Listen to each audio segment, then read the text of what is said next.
బావా ఏమైనా వెన్నెల చాలా మంచి అమ్మాయిరా. వెన్నెల ఆ అమ్మాయి లేకపోతే ఈ లైఫ్ ఇంకోలా ఉండేదేమోరా. అలాంటి అమ్మాయి ఒక్క అమ్మాయి చాలరా ఈ లైఫ్కి.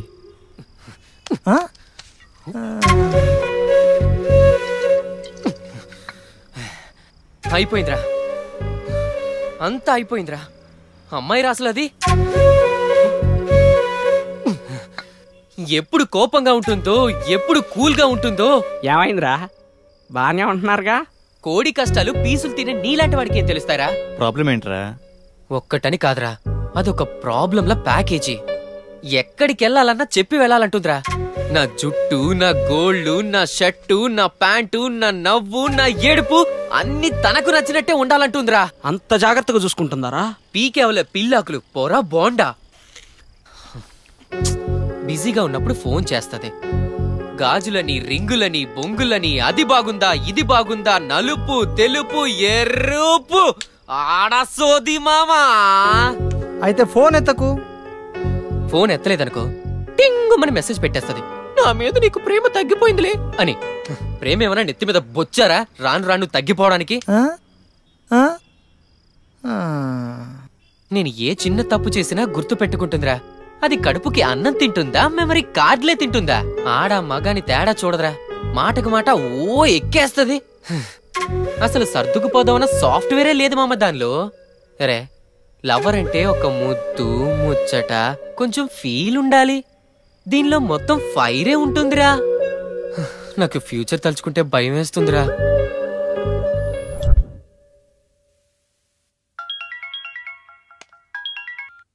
వస్తున్నారా? 5 minutes. రూమ్లో ఎవరు లేరు కదా?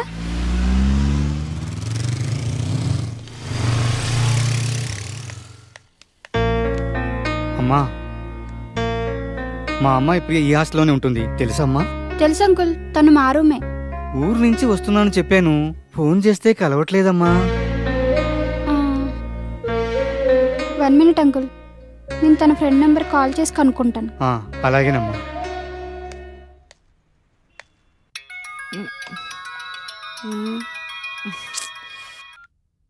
ఎక్కడున్నా అక్క? రాకేష్ రూమ్లోనే. హాస్టల్కి మీ నాన్నగారు వచ్చారు.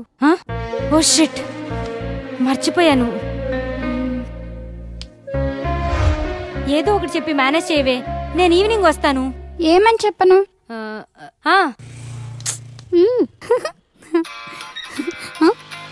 ఒక నిమిషం ముందు నాన్న ఫోన్ చేస్తున్నారు. హలో నాన్న, మీకు చెప్పడం మర్చిపోయి ఇంటర్వ్యూకి వచ్చాను. ఈవినింగ్ వస్తాను, బాయ్. హే, బాగా కవర్ చేశానా? అంకుల్, ప్రియా ఇంటర్వ్యూకి వెళ్ళిందంట, వచ్చేసరికి ఈవినింగ్ అవుతుందంట. మీకు చెప్పడం మర్చిపోయిందంట, తన ఫ్రెండ్ చెప్పింది.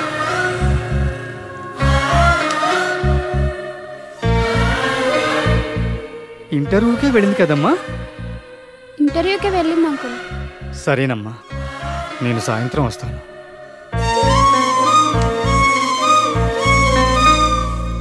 మా అమ్మాయి ప్రియా ఇలా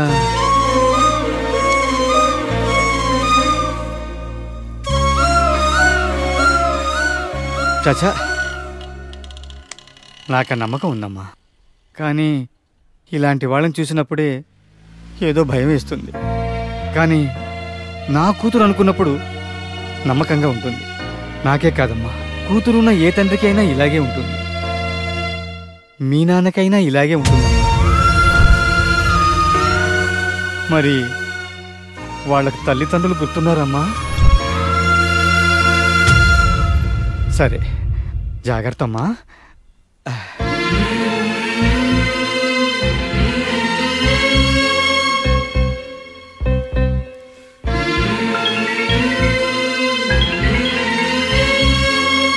వాళ్ళకి తల్లిదండ్రులు గుర్తున్నారమ్మా? జాగ్రత్తమ్మా. సరే నాన్న.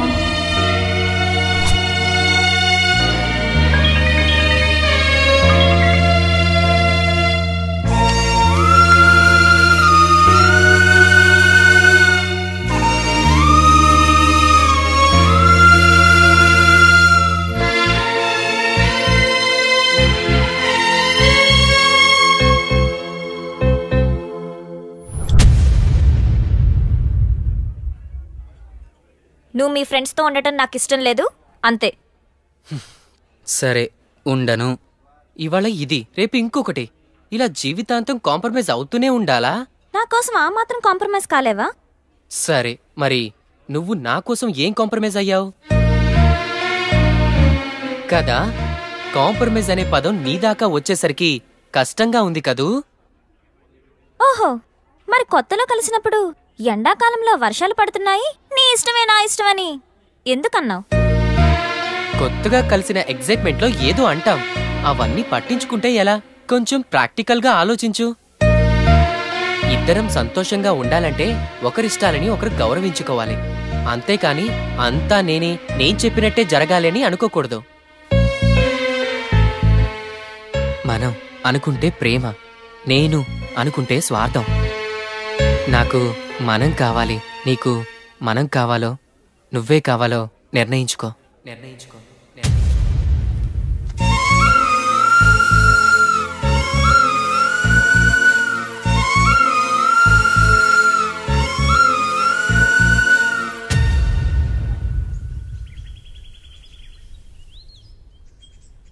వెన్నెల, ఈ మధ్య నీ మీద ఏంటేంటో అనిపిస్తుంది.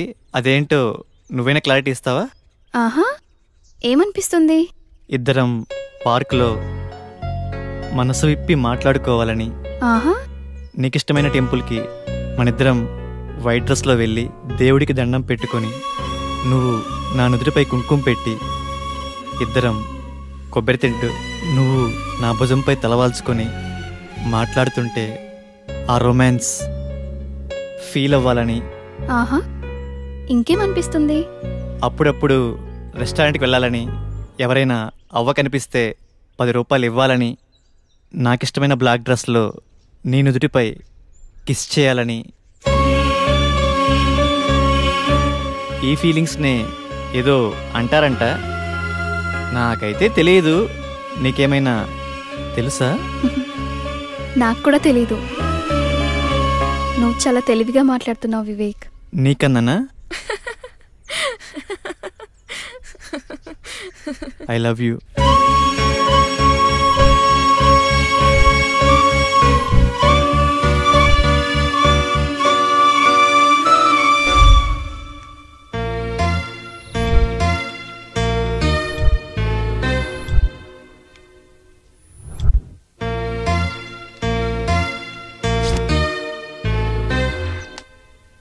మనం అనుకుంటే ప్రేమ, నేను అనుకుంటే స్వార్థం. నాకు మనం కావాలి, నీకు మనం కావాలో నువ్వే కావాలో నిర్ణయించుకో. నాకు మనం కావాలి, నీకు మనం కావాలో నువ్వే కావాలో నిర్ణయించుకో.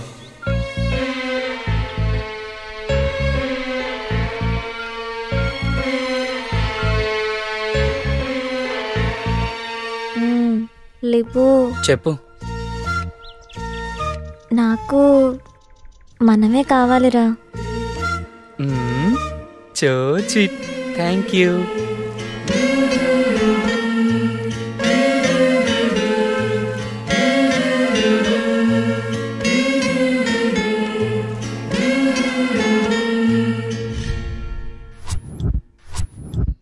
నాకు తెలిసిన అంకుల్ బిజినెస్ మ్యాన్. అలాంటి వాళ్ళని కలిస్తే కొంచెం ఎక్కువ ఫండ్స్ ఇవ్వచ్చు. మనం వెళ్ళి అడగగానే మనకెవరు సపోర్ట్ చేయరు. ముందు మనకంటూ గుర్తింపు రావాలి. సో తక్కువ టైంలో ఎక్కువ మందికి మనం తెలియాలంటే మనకి కావాల్సిన సపోర్ట్ మీడియా. మంచి ఐడియా. కానీ మనం వెళ్ళి మీడియా వాళ్ళని కలిస్తే వాళ్ళు మనల్ని పట్టించుకుంటారంటావా? మీడియానే మనల్ని కలిస్తే ఎలా?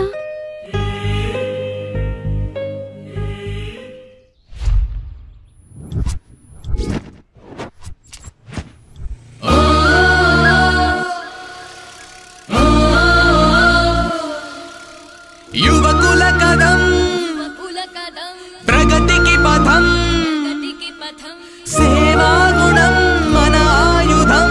యువత అడుగు కదిపిందిక సమరం, మంచి కొరకు సాగించగ పయనం. నలుగురి గెలుపుకు సమిధలుగా. సూపర్ న్యూస్ సార్, అమీర్పేటలో యువతరం కదిలింది.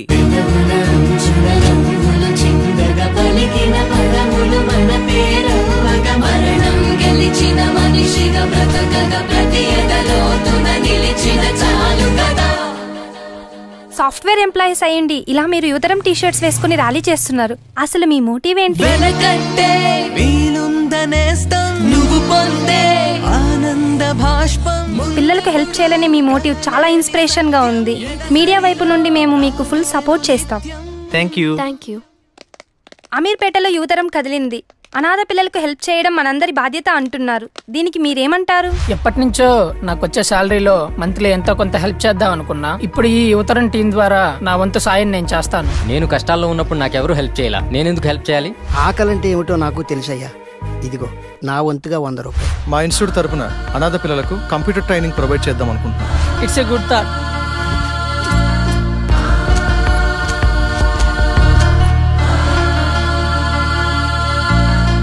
మేము కూడా 10 మంది అనాథ పిల్లలకి ఉచితంగా స్పోకెన్ ఇంగ్లీష్ మరియు కమ్యూనికేషన్ స్కిల్స్ లో శిక్షణ ఇస్తాం. వివేక్, మన కంపెనీ తరపున ప్రతి ఎంప్లాయ్ శాలరీ నుంచి 1% అనాథ పిల్లలకు డొనేట్ చేద్దాం అనుకుంటున్నాం. ఏదో అనాథ పిల్లల కోసం నాకు తగినంత. Thank you sir. బాగుందమ్మా. అమీర్పేట్లో యువతరం కాన్సెప్ట్. ఈ పాయింట్ మీద ఒక మంచి సినిమా తీయాలనుకుంటున్నాను. టైటిల్ అమీర్పేట్లో. Good sir. దీంట్లో హీరో నువ్వైతే ఎలా ఉంటుంది? Thank you so much. అనాథ పిల్లలకు హెల్ప్ చేయడానికి మీకు మంచి రెస్పాన్స్ వస్తుంది. So how is your feeling? Ya, we are feeling very happy. What's your next plan? మన చుట్టూ ఆర్ఫన్స్ తో పాటు చాలా ప్రాబ్లమ్స్ ఉన్నాయి. Like blood, traffic, global warming. ఇలాంటి వాటి మీద ఆల్రెడీ చాలా ఎన్జిఓస్ వర్క్ చేస్తున్నాయి. ఈ ఎన్జిఓస్ తో కలిసి మేమంతా వర్క్ చేయాలనుకుంటున్నాం. That's our next motive.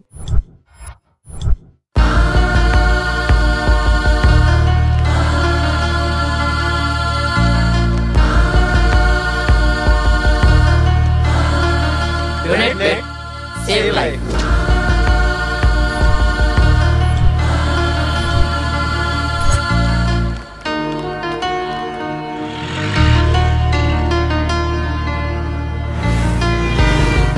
క్షణికావేశంలో కొంతమంది యువత మద్యం సేవించి చేసిన రోడ్డు ప్రమాదంలో చిన్నారి రమ్యని మనందరం కోల్పోయాం. అటువంటి రమ్యను మళ్ళీ తిరిగి తీసుకురాగలమా? ఒక్కసారి ఆలోచించండి. Please don't drunk and drive. మనలో చాలా మంది ఫంక్షన్స్ కి పోటీ పడి ఫుడ్ ఐటమ్స్ ఎక్కువ చేస్తుంటారు. ఆ ఐటమ్స్ లో చాలా వరకు వేస్ట్ చేస్తుంటారు. అలా ఆహారాన్ని వృధా చేసే అధికారం గాని హక్కు గాని మనకు లేవు. ఎందుకంటే ఆహారం మన జాతీయ సంపద. Please don't waste food.